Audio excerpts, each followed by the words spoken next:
In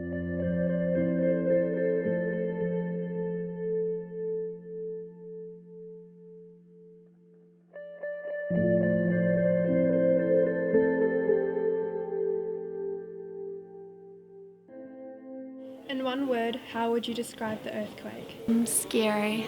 Chaotic. Scary. Oh, scary. Devastating. Upheaving. Scary. Weird. I remember my school closing. I was at primary school, so they closed for like a couple of weeks. Terrible. I was at work and it just shook the life out of me, you know. Everybody was scared, you know, car alarms going off, nobody knows what's going on. And Waking up in the middle of the night, this is the first one obviously in September, waking up in the middle of the night, we live up on the hill, and looking out over the city, and the whole city was in darkness. I can remember what we thought was just another aftershock, and then it went on a lot more and it got a lot more violent. People were under the table, smoke and rubble was coming up from the city, and I was actually on the top floor of the council building, and you could see the rubble coming up from Cathedral Square and everything like that. So I remember the panic and the terror afterwards. Feeling like the city had sort of irrevocably changed.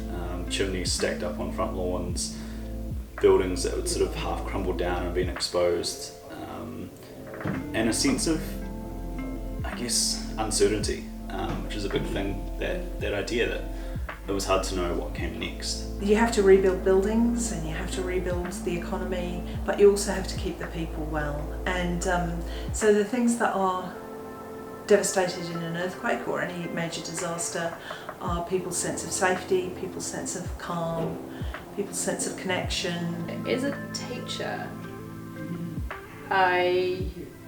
it's been very clear over the last 10 years that the students have gone through waves of having been affected by the earthquake. So in the first years afterwards, everyone was still very twitchy and there was still, we all were.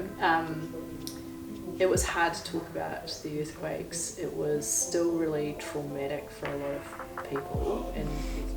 But I think, especially across New Zealand, maybe people don't realise the hard journey that people went on to rebuild their houses. Like even 6 years after the earthquake, people were still going through insurance disputes and finally getting to rebuild their house. So that I guess the length of the journey. And I think what's really fascinating for me is the generation of young people who have come of age through these obstacles and are going to be, I think, amazing leaders for the city and for the country, because they've faced adversity and they've grown to have empathy and compassion and those important qualities that challenges bring. So there is that perception there that Christchurch was just torn apart and will never be the same again, after the devastation of the earthquake. So yeah, I agree with that. But then there's also an element of it is what it is and it's all I know. So I think, the more I think about it, I don't know what Christchurch would be like, had that not have happened. There are so many opportunities that came from it. It's left an indelible mark on the city, but some of the growth that's happened since has been really, it's made Christchurch a more interesting place to live, a more vibrant place. Before the earthquakes, there wasn't actually that much opportunity for youth voice. And I mean, the truth is that when you've got to rebuild a whole city for realistically a new generation, that's going to open up more opportunities. The post-quake landscape provided opportunity if you were that way inclined. If you were daring enough basically to leave your mark on the city, this terrain was just full of chance. It was essentially a playground. Broken buildings that were empty and abandoned were taken over by graffiti writers.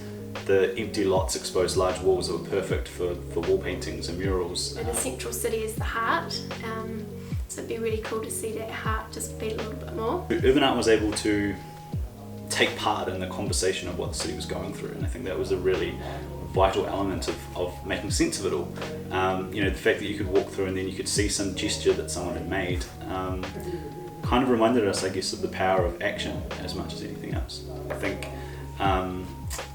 the impact that simply seeing deconstructed buildings and cranes and concrete slabs can be really detrimental, and seeing those explosions of colour and expression are really important as a way to contrast against that.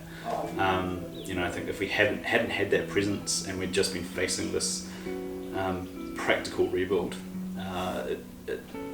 I think we would have lost hope in many ways. People were installing things to make comments on the progress or lack of the rebuild. I always remember some of my favourite interventions were giant sticking plasters painted on paper and stuck onto cracked walls. Caricatures of politicians with their mouth gagged, their eyes blindfolded and their ears covered. The buildings that are left now are the worst of the worst. Those are the ones that have been through all the insurance negotiations and whatever else. But then if you look at all the positive things they've done and all the spaces they've made, I think they've done a pretty good job.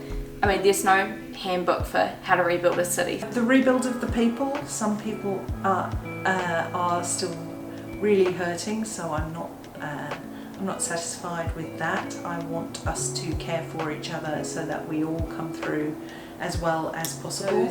Interim things are more interesting to me. I don't think a city is ever a finished product. We're in an interesting process, and many things in there are beautiful. Some really cool things in the central city, like the Te Pā Convention Centre and the Turunga Library, and we're going to have the Metro Sports. So those are things we can really be proud of. It was always going to be a real journey. I've always thought as well that people kind of got a little bit sidetracked or seduced by the fact that the end game was going to be a finite point in time and it was going to be amazing, and that was what was driving everyone through it. Then that's fine. But I think I've always thought that really the journey there was going to be the exciting part, and that's where the real opportunities are and have been. So yeah, it's taken a long time. It was always going to take a long time. I love rugby, and I love the idea of having a fantastic multi-use arena with a closed roof where we don't lose out on incredible concerts, and you've got a great fan experience that can stand up internationally. Like, that's really cool, and I'm sad that we don't have that facility yet. But going through the process of building it and putting it together and navigating those challenges, that's also really exciting as well. So we've got plenty of things to look forward to. We don't even really have a nightlife yet. We don't really truly have an amazing retail scene yet. And I don't know in my heart of hearts if I think that would have been as cool had the earthquake not have happened. So I think there are so many positives that have come out of it. Yeah, some things are going slower than we would have liked, and some of the strategy was pretty shitty, or if not non-existent. I think people are really the missing ingredient from the central city. After the earthquake, the CBD was closed for quite a while, it was cornered off, and there was obviously a lot of damage to the central city. So we're trying to get 20,000 people in the central city by 2028, and we're currently sitting at about 6,500 people.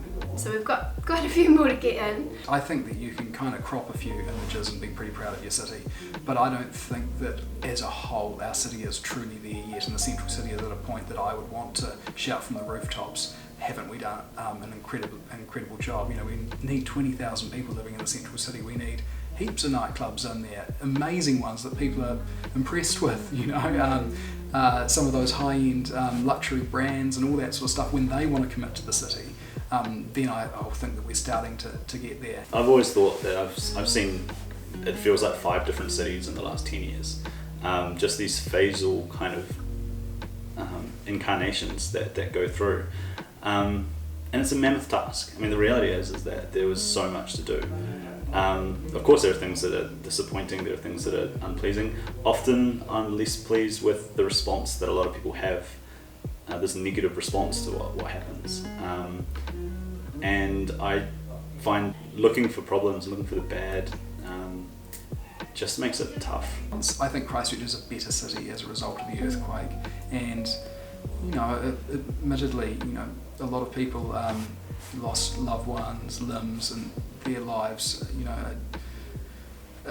were just shattered by that event. But I think Christchurch, in a holistic sense, is a far better city on so many levels as a result of the devastation of the earthquake. And I think that that's actually pretty cool, and it does give me hope for the future. Are you satisfied with how the city has been rebuilt? Yeah, I think it's awesome. I think it's starting to look like a place that I want to spend the rest of my life in, yes. For the parts that have been rebuilt, yes, but the parts that haven't, no, because they still haven't been built and it's been like 10 years, so... Yes, I think it's come quite well. Yeah, you still go around and you still see empty spaces and all that haven't been used, and it feels like there could be something to do there. But at the same time, I have liked seeing the uprising of art and like structures and stuff, and yeah, and that's quite pleasant to see.